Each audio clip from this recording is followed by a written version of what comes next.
Hi, I'm Arthur, and we are taking a break from the iceberg videos as they take a lot out of me to actually get done, and I'm doing something familiar in its place. I'm starting a duo series this week and next week, where next week I'm starting part 1 of the next Meet the Chapters season with the theme of fan favorite chapters, and this week we are going with Meet the Primarchs. I'm going to be discussing a bit more in depth about not so much the lore, but the perspective on the characters of the Primarchs themselves. I'll rotate between these two ideas every week, so what is this video about?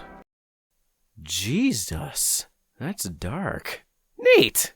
So yeah, I'm covering the First Legion's father, the Primarch of the Dark Angels, Lionel Johnson. The Lion is a character that I have been thinking about a lot.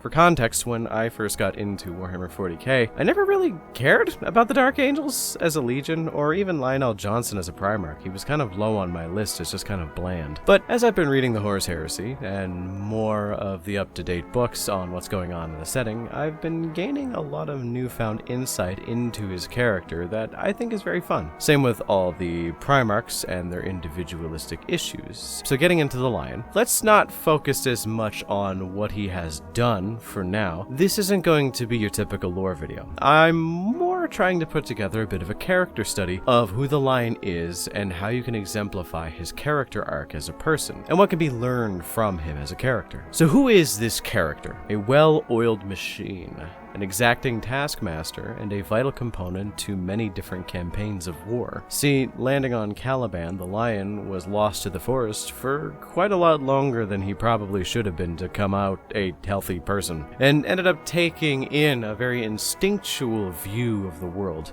Going through said forest alone, you need to be able to handle the hidden paths or be jumped by one of the great beasts that roam there. You either learn how to survive on your own by being as efficient as humanly possible, or you die. He is a living example of Occam's razor. The path of least resistance is often the best path to go through. At least during the Great Crusade and the Horus Heresy era itself, I should note. He is an exacting Primarch and expects no less than perfection from his troops. It shows in his relationship with those that fail, and those that listen to him 100%. If you follow the letter of his plan, then he will look at you with the utmost respect, similar to that of a man who sees a very good tool in his tool belt. If you do not, then he discards you like you are an unnecessary tool that is going against what he wants. Though I will say it isn't with any malice on his part. A good example from my recollection, and probably one of the better examples to the point that I'm trying to make, is the level of envy his surrogate father felt towards him, leading to Luther, said surrogate father, being banished back to Caliban for almost killing the Lion with a stowed nuclear device. Basically, the Lion felt something was up,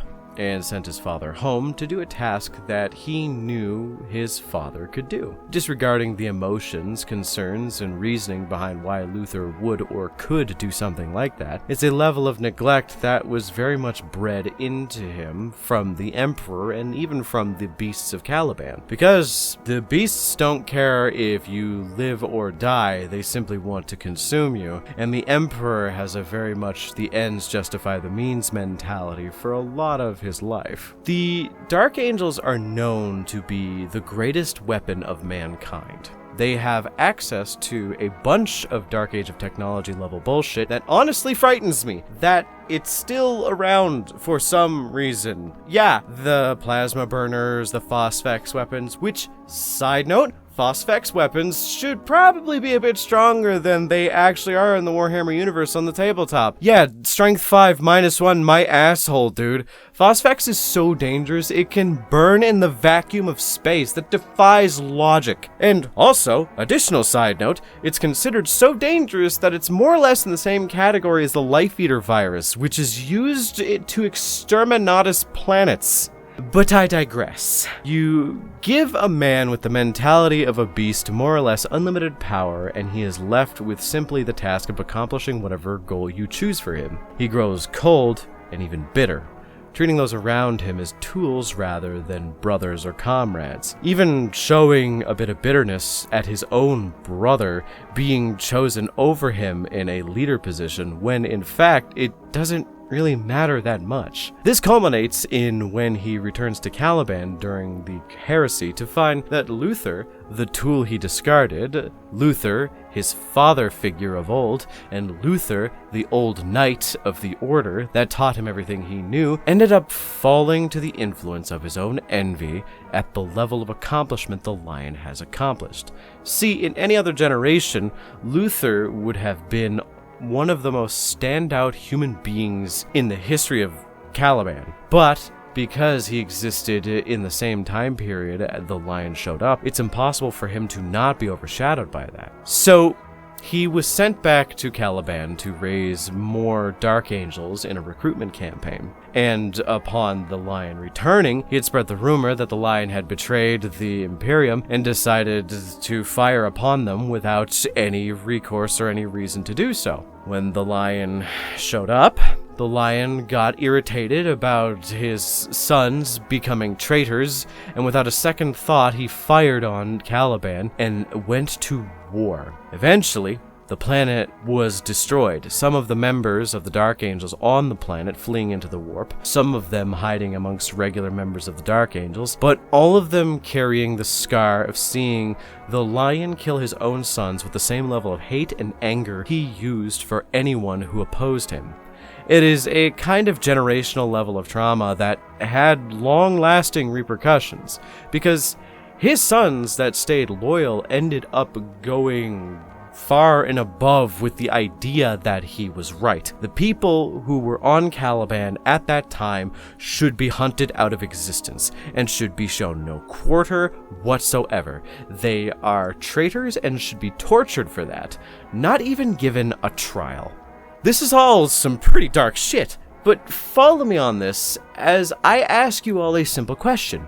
Do they deserve it? The answer came in a book that is oddly enough high in my rankings, and I suggest you all read it even if you don't know much about the setting, which is the Son of the Forest book. This book had the Lion waking up in a deep forest, likely the place where the Watchers dwell, having to deal with very abstract imagery of what is actually going on. A fisherman in the middle of a dark lake with monsters swimming just below the surface waiting for him to get out. Entities that take the shape of his brothers to accost him and accuse him of the worst behaviors ever. It's very interesting, but he leaves the forest to find one of his sons. One of the sons who lived on Caliban when he bombed it. It is revealed that Zabriel, the person in question, that they were simply defending themselves, and about 70% of the Dark Angels on Caliban didn't know why the Lion was attacking them. It was only very evident that their father showed up and was cleaving them in half with a chainsword roughly 10 feet long. It was revealed that the Lion didn't even think that was an option. See, to him it was black and white, that he saw them as traitors 100% and deserving of death,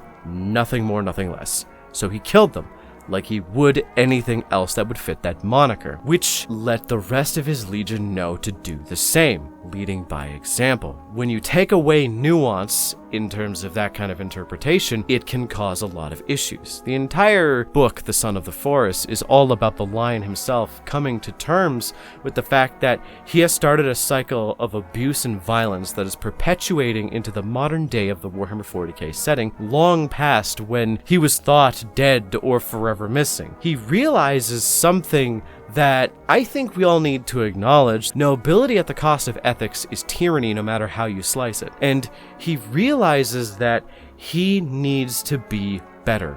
It's something I relate to a lot. Now, I'm not going to get too personally, but I relate to the idea of someone trying to end the cycle of abuse and realizing they were the one to perpetuate it far after it was already done. The Lion is a very complicated character and is still prone to bouts of destructive pragmatism, but he is trying his best. If this sounds familiar, it's because it is. The modern-day God of War series, starring Kratos and his son Atreus, is really in the same category in terms of level of growth, where someone who was incredibly destructive and prone to bouts of uncaring for the purpose of accomplishing a bloody goal has to learn to grow and become a better man. And that's what the Lion story is all about. It mirrors Kratos' story relatively closely with his sons and Atreus.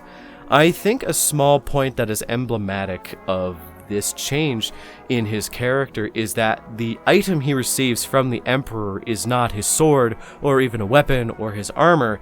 It is a shield. It is symbolically showing that he is no longer someone who is perpetuating this long-standing cycle of violence and wants to be better as a result. It shows that he is no longer as focused on murdering every single person that crosses him or the Imperium, but instead focusing on the protection of the world around him and the protection of those that he's grown to care about. I do think it's really funny for people in the community to ask something akin to, why not give him the sword? He's a sword man, and Gilliman needs the shield more because he's more of a logistician, when it defeats the whole purpose of his character arc. In the end, all of that aside, the cycle must be broken, or you could turn it into something far worse, which we will be covering in a later video. But for now, this is my perspective on the Lion and his journey to become a better man. I think it is important to think on these characters' ideals and wants more so than thinking about their actions, as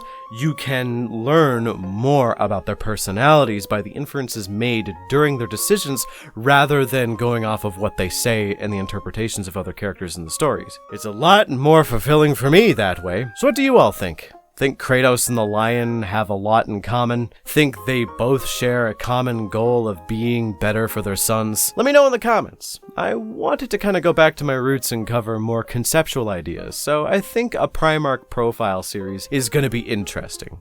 Also, remember to like and subscribe, and please buy my merch. Alongside that, special thanks to my channel members for supporting me, and if you want to support me as well as gain access to additional content, then become a channel member today. Thanks again for watching. David Jaffe can suck my ass.